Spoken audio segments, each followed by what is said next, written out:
जय हिंद दोस्तों, सैनिक समाचारों में आपका हार्दिक स्वागत है। सबसे पहले बात करूंगा हेडलाइंस की। हेडलाइंस में बात करूंगा यानी सितंबर के महीने में एक्स सर्विसमैन को डबल खुशी, दोहरी खुशी, यानी किस प्रकार दोहरी खुशी, क्या क्या मिलेगा आपको, इसके बारे में बात करेंगे। दूसरी बात करूंगा मैं दोस्तों, महाजन फील्ड फायरिंग रेंज में पहली बार बटालियन लेवल की एक्सरसाइज का नजारा। और इस एक्सरसाइज से यानी ये संयुक्त एक्सरसाइज है यूएस और इंडियन आर्मी राजपूताना बटालियंस, और उससे पाकिस्तान में हड़कंप है, क्या कुछ बड़ा होने वाला है। और इसी को लेकर तीनों सेनाओं के बड़े प्रमुख 9 तारीख से 13 तारीख तक दिल्ली में कर रहे हैं बैठक। क्या पीओके अब हमारा होगा, यानी तमाम तरह की सुर्खियां। सबसे पहले बात करूंगा जेएसयू जवानों को दोहरी खुशी, इस महीने की पेंशन में डबल एरियर। हाँ जी दोस्तों, मैं बात करूंगा वन रैंक वन पेंशन 3 की, और बात करूंगा डीए-डीआर की। ये चीजें दोनों कंफर्म हो चुकी हैं। यानी ओआरओपी 3 का आपने देखा होगा सर्कुलर 677 भी जारी हो गया है। उसमें जो भी कंडीशन दी है कि कौन सी टेबल किसके लिए लागू है, किस रैंक लेंथ ऑफ सर्विस के हिसाब से आपने देखना है। अब मैं बात करूंगा डिफरेंस का गुणा 3 करिए और 53% जोड़कर आपको डीए मिलेगा। इस महीने जो डीए एरियर की बात किया और 53% और 3% डीए की बढ़ोतरी होगी, जैसा कि सीधी सीधी हिदायतें कह रही हैं। इसमें सबसे पहले मैं आपको याद दिलाना चाहूंगा, बात करना चाहूंगा कि ओआरओपी 3 का सारी चीज गवर्नमेंट ने यानी DSW department of ex service welfare ने क्लियर कर दिया। पीसीडीए ने टेबल जारी कर दी। टेबल जारी करने के बाद कोरिजिनम पीपीओ भी तैयार लगभग हो गए। आपकी बेसिक पेंशन में बढ़ोतरी के साथ संशोधन हुआ है। किसकी बढ़ी है किसकी नहीं बढ़ी है वो अलग बात है। और उन्होंने जो भी मापदंड लिए हैं वो अब उनके ऊपर जद्दोजहद चल रही कि आखिर किसकी बढ़ी क्यों नहीं बढ़ी। लेकिन इस महीने वो बढ़ी हुई पेंशन का जो डिफरेंस है यानी वो बढ़ के आएगी, और 3 महीने का एरियर आएगा।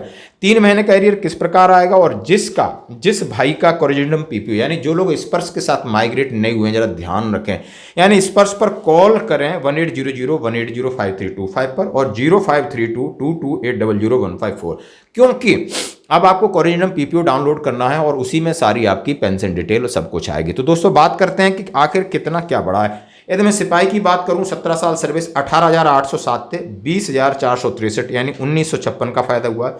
ऑनरी नाइक 17 साल 18,807 20,463 यानी 1656 का फायदा हुआ है। नाइक टीएस का 22 साल सर्विस 21,244 से 23,569 2325 का फायदा हुआ है।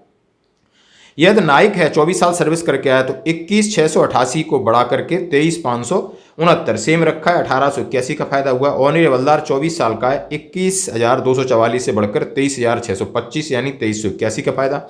हवलदार 24 साल 2257 से 24763 2506 का फायदा। हवलदार 26 साल का है 2257 2558 3325। ऑनरी नायब 24 साल में 23,750 से बढ़कर 25,738 1988 का फायदा।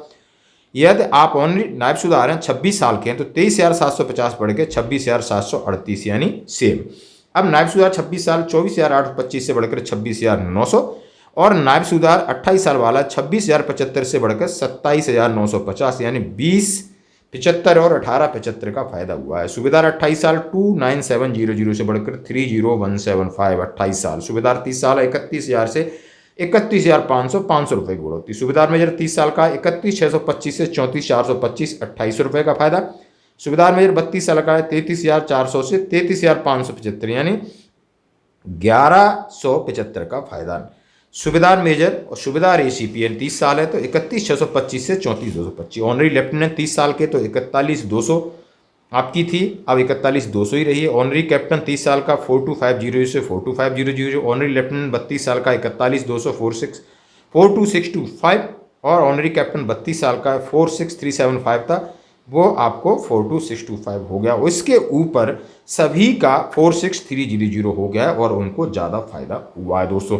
Where the revise pension of 1/7/2024 workout in terms of these order happens in less than existing pension 1/24 से जितना आपको फायदा हुआ उसका गुणा 3 से करिए, वो आपका टोटल फायदा हो गया। उसमें 53% डीए ऐड करिए, वो आपका एरियर होगा। अब बढ़ते हैं, ये था बिल्कुल क्लियर कट। अब मैं करूँगा डीए-डीआर की बात। हाँ जी दोस्तों, जैसा कि आपने एआईसीपीएन के आंकड़े जुलाई के भी निकल चुके, लेकिन जो अभी 50 से 53% की बढ़ोतरी अगली कैबिनेट बैठक 18 या 25 सितंबर को इसकी घोषणा होगी, और 3 महीने के एरियर के साथ आपके साथ पेमेंट होगा, और नई शुरुआत फिर हो गई। और नई शुरुआत आप देख सकते हो कि अभी तक हमारा जून एंडिंग 141.4 53.36 पर रुक गया था। अब जुलाई में 142.7 जो पॉइंट्स बढ़ा है, और 53.64 राउंड ऑफ करें तो यानी 54% आपका डीए हो गया। तो दोस्तों ये थी अपडेट और इस महीने आएगा, पक्की बात है।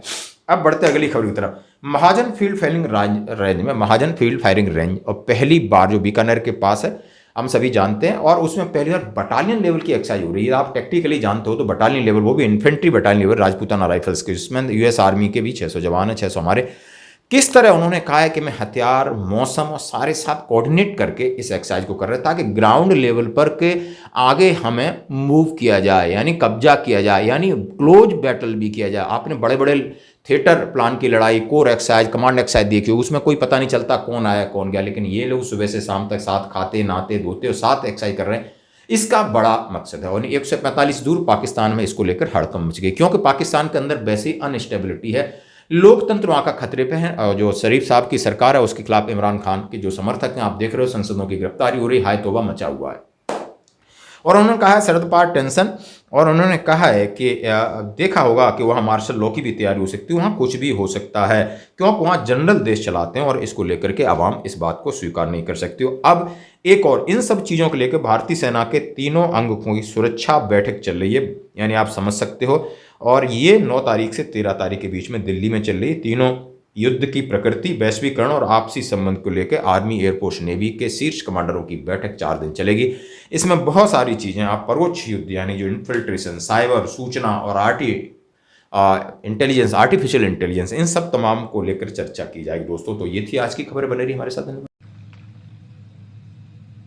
और हमारा एक बगल में पाक अधिकृत काश्मीर है पीओके, क्या बदनाम है पीओके के बारे में? बहनों भाइयों, यहां भी सरकार बनाई है। यहां के विकास को देखकर पीओके के लोग कहेंगे कि अब हम पाकिस्तान के साथ नहीं रहना चाहते, हम भारत के साथ जाना चाहते हैं।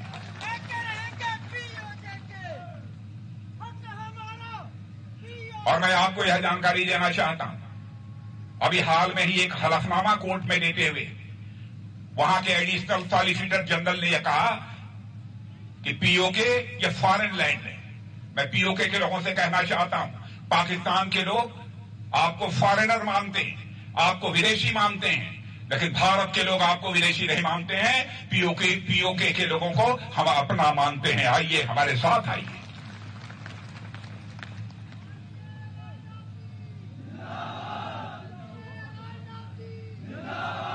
बहनों भाइयों, तबाह किया है इन लोगों ने जम्मू कश्मीर को।